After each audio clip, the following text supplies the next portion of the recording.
100 বছরের বাংলাকে যে ভবিষ্যৎ দেখাবে, যে পথপ্রদর্শক হবে, সেই দেউচা পাচামি এইটা।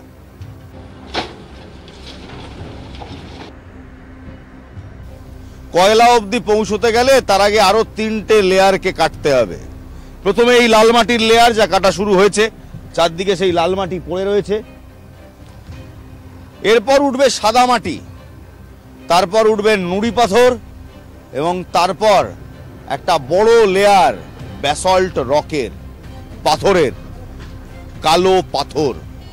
সেই কালো পাথরের লেয়ার ভেদ করলে পৌঁছবো প্রথম সিম কয়লার। এখনো লাল মাটি তুলে সবে সাদা মাটি উঁকি মারতে শুরু করেছে।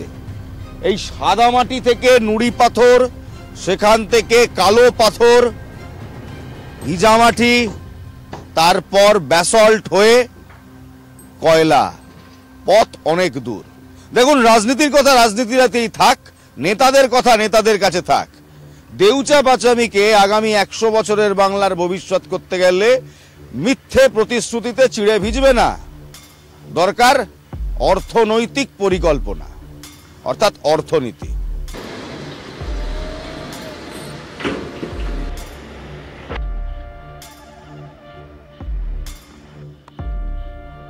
তো এই জন্য রাজি একটা প্রশ্ন, যেদিন খনন কাজ শুরু হলো সেদিন আদিবাসীরা তীর ধনুক চালালো কেন? না না, ওটা না বললে তো হবে না। ওটা হয়ে গেছিল ভুল করে। না না, ওটা হয়তো আমি ওটা ঠিক আছে, ওটা আমরা জানি ঠিক আছে, ভুল আছে আমরা বলছি না, কিন্তু হলো কেন? ওটা মিস্টেক হয়েছে, কোথাও ওটা ঠিকঠাক হয়নি। এটা সম্বন্ধে আমি ঠিক তো অবগত নই, এ সম্বন্ধে আমি কিছু বলতে পারবো না। আমি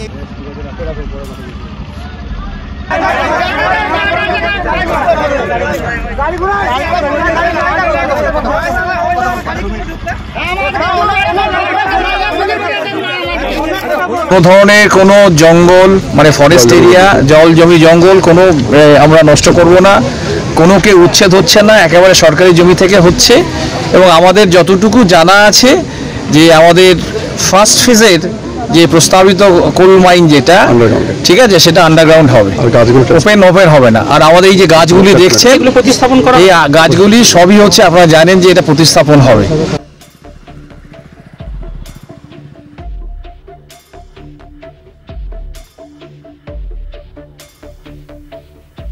লড়াইটা কি? দেখুন, আদিবাসীদের জমির একটা দীর্ঘদিন থেকে একটা সমস্যা আছে। আপনার ধরুন, যারা সরকারি জমিতে বসবাস করছেন ওনাদের একটা পাট্টার দাবি আছে। এই পাট্টার দাবি হয়তো যারা ল্যান্ড ডিপার্টমেন্ট আছেন, স্থানীয় যারা ভূমি দপ্তরের লোকগুলো, ওরা হয়তো ওনাদের কথা মানে যারা হয়তো সরকারি জমিতে বসবাস করছেন তাদেরকে পাট্টা দেওয়ার পরিকল্পনা, কিংবা হয়তো বিএলআর অফিসে এসে ঘুরতে ঘুরতে যখন ক্লান্ত হয়ে যাচ্ছে তখন তাদের মধ্যে কিছু একটা সংশয় চলে আসছে। সেই হিসেবে তারা কিন্তু সেই পন্থাটা অবলম্বন করছে হতাশায়। এদেরকে গিয়ে পেছন থেকে কেউ মদত দিচ্ছে? মদতের মতো তো সেরকম মনে হয় না, তবে স্পষ্ট প্রশ্ন করবো, জঙ্গল আছে, জমি আছে, আদিবাসী আছে, মাওবাদী আছে।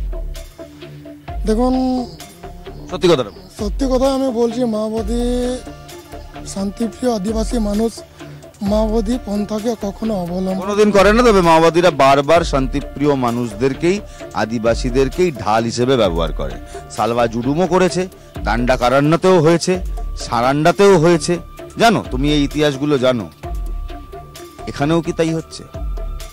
হয়তো আমরা জানি পূর্বতম সরকার যখন ছিলেন তখন এদের কিছু আদিবাসীদের কিছু দাবি দেওয়া কিংবা তাদের ভূমি যেটা ন্যায্য পাওনা, যেগুলো আপনার বললাম যে ভেস্টেড ল্যান্ডে যারা বসবাস করছেন, কিংবা সরকারি যেগুলো আপনার এত উন্নয়নের আমরা যেসব কথাগুলো শুনি আর কি, এগুলো হয়তো দেখা যায় সঠিক পরিকল্পনা আদিবাসীদের হাতে সেই সমস্ত উন্নয়নের যে একটা এজেন্ডা, এগুলো যখন আদিবাসীদের হাতে পৌঁছায় না তখন আদিবাসীরা কিছু কিছু ক্ষেত্রে বিক্ষিপ্ত হয়ে, এবং কিছু কিছু ক্ষেত্রে দেখাও যায় তারা কিন্তু মাওবাদী পন্থা নেই এটা আমি বলবো না, তবে হয়তো তারা কিছু একটা সরকারেরকে বলতে চায় যে আমাদের এই দাবি দেওয়া আছে, সুতরাং এই দাবি দেওয়াগুলো আপনি পূরণ করুন।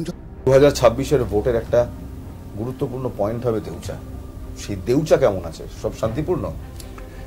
দেখুন, দেউচাতে তো সব শান্তিপূর্ণ বলাটা ঠিক হবে কিনা জানি না, তবে দেউচাতে যে ডেভেলপমেন্ট হবে সেই ডেভেলপমেন্ট আটকাবার জন্য বিজেপি বিভিন্নভাবে, কখনো সিপিএমকে কংগ্রেস সাথে নিয়ে, কখনো কংগ্রেসকে সাথে নিয়ে, কখনো ঝাড়খণ্ড থেকে মামুদিকে সাথে নিয়ে ওই এলাকায় একটা বিশৃঙ্খলা সৃষ্টি করার চেষ্টা চলছে।